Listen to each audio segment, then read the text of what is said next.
Si tu veux te la péter en physique-chimie et exploser tes notes, tu dois absolument connaître cette formule par cœur. V égale D sur T.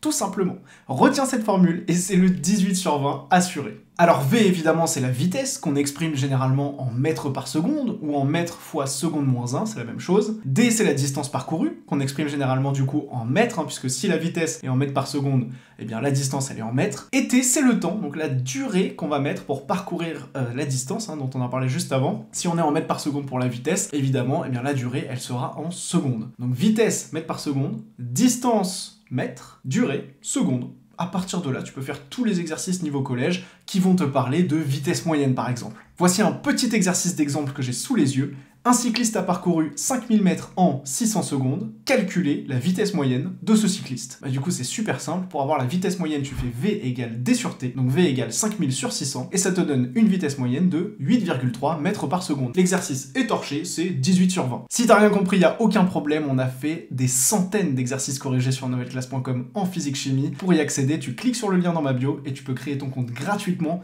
pour découvrir notre site.